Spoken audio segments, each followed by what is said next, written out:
எனக்கு செவிசாய்த்து பதிலளியும். ஏனெனில் நான் எளியவன் வறியவன், என் உயிரை காத்தருளும். ஏனெனில் நான் உம்மீது பற்றுடையவன், ஊழியனை காத்தருளும். நீரே என் கடவுள், நான் உம்மீது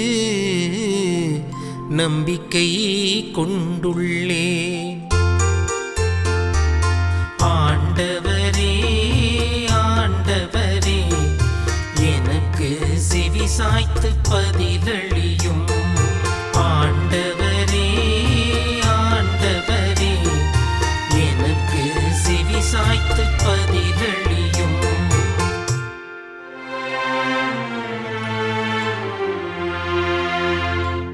என் தலைவரே, என் மேல் இரக்கமாயிரும். ஏனெனில் நாள் முழுவதும் உம்மை நோக்கி மன்றாடுகிறேன். அடியானின் மனதை மகிழச் செய்யும். என் தலைவரே, உம்மை நோக்கி என் உள்ளத்தை உயர்த்துகிறேன்.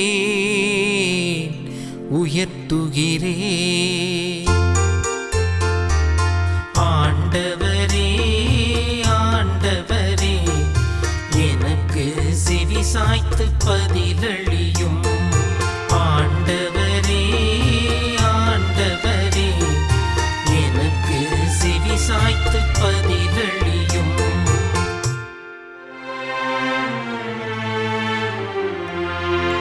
ஏனெனில் என் தலைவரே, நீர் நல்லவர், மன்னிப்பவர். உம்மை நோக்கி மன்றாடும் அனைவருக்கும் பேரன்பு காட்டுபவர். ஆண்டவரே, என் வேண்டுதலுக்கு செவிகொடும். உதவியை நாடும் என் குரலை கேட்டருளும்.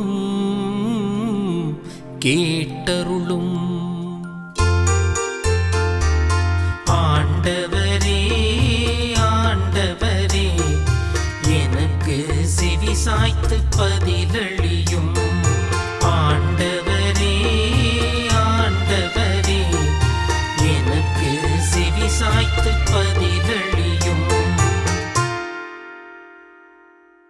ஆண்டவர் இயேசு கிறிஸ்துவில் எனக்கு பிரியமான சகோதர சகோதரிகளே, மாதா தொலைக்காட்சியின் அன்பு நேயர்களே, தினம் ஒரு திருப்பாடல் என்னும் நிகழ்ச்சி வாயிலாக உங்களை சந்திப்பதில் மிகவும் மகிழ்ச்சி அடைகிறேன். இன்றைய நாளிலே நாம் தாய் திரு அவையோடு இணைந்து இன்றைய நாளில் நாம் திருப்பாடல் 86 நாம் சிந்தித்து தியானிக்க இருக்கின்றோம், தியானித்து ஜெபிக்க இருக்கின்றோம்.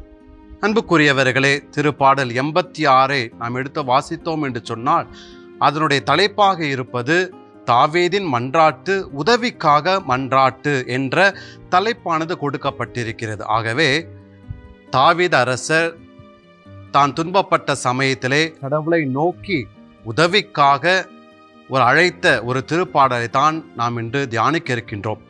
ஆகவே எந்த சூழ்நிலையில் தாவீது துன்ப வேளையில் இந்த திருப்பாடலை தியானித்தார் என்று நாம் இந்த நிகழ்வுதான் என்று சொல்ல முடியாது. ஏனென்று சொன்னால் இந்த திருப்பாடலானது தாவீது வாழ்க்கையில் நிகழ்ந்த அத்துணை துன்ப நேரத்திலும் அவருக்கு பதிலளித்த அல்லது கடவுளிடமிருந்து உதவி கொடுத்த ஒரு திருப்பாடலாக இருக்கின்றது. ஆகவே இன்றைய நாளிலே இந்த திருப்பாடலை உங்களோடு சேர்ந்து தியானிப்பதில் மிகவும் மகிழ்ச்சி அடைகின்றேன். அன்புக்குரியவர்களே, இந்த திருப்பாடலை நாம் முழுவதுமாக வாசித்தோம் என்று சொன்னால் ஏறக்குறைய 7 முறை எபிரேயத்தில் கடவுளுடைய பெயரை குறிப்பிடுகின்ற அதோனாய் என்ற வார்த்தையானது திரும்ப திரும்ப சொல்வதை நாம் பார்க்கின்றோம். அன்புக்குரியவர்களே, இந்த திருப்பாடலிலே தாவீது எதற்காக கடவுளை நோக்கி உதவியை மன்றாடினார் என்று பார்த்தோம் என்று சொன்னால் அந்த திருப்பாடலுடைய 13ஆம் வசனம் அழகாக சொல்லுகின்றது, 14வது வசனமும் அழகாக சொல்லுகின்றது. கடவுளே, தெருக்குற்றோர் எனக்கு எதிராய் எழுந்துள்ளனர், கொடியோர் கூட்டம் என் உயிரை பறிக்க பார்க்கின்றது என்று சொல்லி தன்னுடைய வாழ்வு தன்னுடைய உயிருக்கே ஒரு பேராபத்தாய் ஒரு துன்ப நிலை இருக்கிறது. ஆகவே இந்த துன்ப நிலையிலிருந்து யார் என்னை காப்பாற்ற முடியும் என்று சொல்லி கடவுள் வழியாகத்தான், கடவுள் ஒருவர் தான் எனக்கு இந்த துன்ப நேரத்தில் காப்பாற்ற முடியும் என்று சொல்லி நம்பிக்கை நிறைந்த ஒரு மனிதனாக கடவுளை நோக்கி எழுப்பிய ஒரு திருப்பாடலை தான் இன்று நாளில் நாம் வாசித்து தியானித்து கொண்டிருக்கிறோம். இந்த திருப்பாடலுடைய முதல் வரியை பாருங்கள். ஆண்டவரே எனக்கு செவி சாய்த்து பதில் அளியும். அன்புக்குரியவர்களே, நாம் மத்திய எழுதிய நற்செய்தியில் நாம் வாசிக்கின்றோம், ஆண்டவர் விண்ணகம்தான் அவரது அரியணை என்று. அந்த வகையிலே எவ்வாறு ஒரு கீழே இருக்கின்ற ஒரு மனிதரை நாம் குனிந்து பார்ப்பது போல தாவீது தான் ஆபத்தை சந்திக்கின்ற நேரத்தில், துன்பத்தை அனுபவிக்கின்ற நேரத்தில் கடவுளை நோக்கி குரல் எழுப்புகின்றார், கடவுளே எனக்கு செவிசாயும் என்று. இந்த உருவகமாக நாம் இந்த இடத்திலே பார்க்கிறோம். கடவுள் தாவீதை குனிந்து பார்த்து அவருக்கு உதவி செய்கின்றார், அவருக்கு செவி சாய்த்து உதவி செய்ய வருகின்றார். எதற்காக எனக்கு உதவி செய்ய வேண்டும் என்பதையும் தாவீது அந்த முதல் வசனத்திலே அழகாக சொல்லுகின்றார். தான் ஒரு வறியவர், தான் ஒரு எளியவர். அப்படி என்றால் இவர் என்ன செல்வத்தில் குறைந்தவரா? இல்லை, மாறாக கடவுள் முன்னிலையில் தான் ஒன்றும் இல்லாத ஒரு நிலையை குறித்து காட்டி, கடவுள் ஒருவர் மட்டுமே எனக்கு இந்த துன்ப நேரத்தில் நிறைந்த ஒரு ஆற்றலை தருவார் என்று சொல்லி தாவீது அரசர் தனது நம்பிக்கையை வெளிப்படுத்தும் ஒரு மாபெரும் திருப்பாடலாக இது இருப்பதை பார்க்கின்றோம். இரண்டாவது வசனத்திலே பாருங்கள், இன்னும் அதிகமாக தன்னுடைய நம்பிக்கையை வெளிப்படுத்துவதை பார்க்கின்றோம். தாவீது அரசர் அழகாக சொல்லப்பட்டிருக்கிறது, நீரே என் கடவுள், நான் உம்மீது நம்பிக்கை கொண்டுள்ளேன், என்மேல் இரக்கமாயிரும், ஏனெனில் உம்மை நோக்கி நான் நாள் முழுவதும் உம்மை நோக்கி மன்றாடுவேன் என்று. அன்புக்குரியவர்களே, இந்த நாள் முழுவதும் என்பதை நாம் சற்று சிந்தித்து பார்க்க வேண்டும். நாள் முழுவதும் பாருங்கள், தான் துன்பத்தை அனுபவித்து கொண்டிருக்கிறார். அவ்வாறு துன்பத்தை அனுபவித்துக் கொண்டிருக்கின்ற நேரத்திலே மனிதர்களாகிய நாம் பல்வேறு மனிதர்களை, பல்வேறு ஆலோசனைகளை நாம் நம்முடைய வாழ்க்கையில் நாம் கையாளுகின்றோம். ஆனால் தாவீது அரசர் இன்று நாளிலே நமக்கு சொல்லுகின்ற அருமையான கருத்தாக இருப்பது, நீங்கள் துன்ப நேரத்தில் துவண்டு போகின்ற சமயத்தில் ஆண்டவர் முன்னிலையில் முழந்தாள் படியிட்டு அவரிடம் அன்றாடுங்கள், கண்டிப்பாக உங்களுக்கு உதவி கிடைக்கும் என்பதை அழகாக சொல்கிறார். நாள் முழுவதுமாகவே அன்புக்குரியவர்களே, நாம் துன்பத்தில் நாம் துவண்டு போகின்ற சமயத்தில் நாம் யாரிடமும் ஆலோசனை பெறாமல் ஆண்டவரிடம் மட்டுமே உதவி கேட்கின்ற ஒரு மனிதர்களாக நாம் மாற வேண்டும் என்று சொல்லி இந்த திருப்பாடல் நமக்கு அழைப்பு விடுக்கின்றது.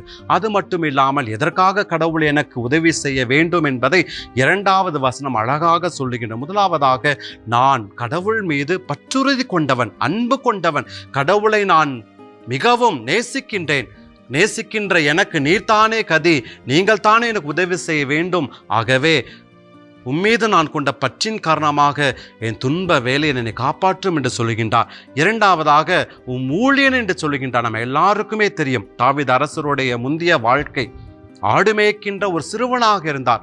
அப்படிப்பட்ட ஒரு சிறுவனை ஆண்டவர் திருத்தைலத்தால் அபிஷேகம் செய்து தனக்கேற்ற ஊழியராக மாற்றினார். ஆகவே தான் நான் ஊழியர் ஆண்டவரே, எனக்கு உதவி செய்ய வாரும் என்று சொல்கின்றார். மூன்றாவதாக, நான் உம்மீது நம்பிக்கை கொண்டுள்ளேன் அன்பாண்டவரே, இந்த உலகத்தின் மீதோ, இந்த உலக செல்வத்தின் மீதோ, அதிகாரத்தின் மீதோ, நான் பல மனிதர்கள் மீதோ நம்பிக்கை வைக்கவில்லை, ஆனால் கற்பாறையாகிய உங்கள் மீது நான் நம்பிக்கை வைத்துள்ளேன். ஆகவே அந்த நம்பிக்கையை பார்த்து அன்பாண்டவரே, உதவிக்காக கெஞ்சுகின்ற எனக்கு உதவி செய்யும் என்று சொல்லி இந்த திருப்பாடல் வழியாக தன் ஆபத்து நேரத்தில் கடவுள் ஒருவரே என்னை காக்கின்ற தெய்வமாக இருக்க முடியும் என்று சொல்லி அவர் எழுப்புகின்ற திருப்பாடல் தான் இந்த திருப்பாடல். ஆகவே அன்புக்குரியவர்களே, ஒவ்வொரு முறையும் இந்த திருப்பாடலை வாசிக்கின்ற தியானிக்கின்ற சமயத்திலே நாம் மனதிற்கு நாம் சொல்வோம், கடவுள் நமக்காக இருக்கின்றார், கடவுள் நம்மை காப்பாற்றுவார் என்ற ஒரு சிந்தனையோடு நாம் ஜெபிப்போமா? எங்களை நேசித்து வழிநடத்துகின்ற அன்பு தகப்பனே இறைவா, எங்கள் ஆபத்து வேளையில் தாவீது அரசரை போல நாங்கள் உம்மிடம் வந்தால் எங்களுடைய ஆபத்து நீங்கும் என்பதை நாங்கள் உறுதியான மனப்பான்மையுடன் எங்களுக்கு மனதிலே அதை ஆழ்ந்த முறையில் நாங்கள் நிலைநிறுத்திட ஆற்றல் தரும்படியாக எங்கள் ஆண்டவராகிய கிறிஸ்து வழியாக உம்மை மன்றாடுகின்றோம். ஆமேன்.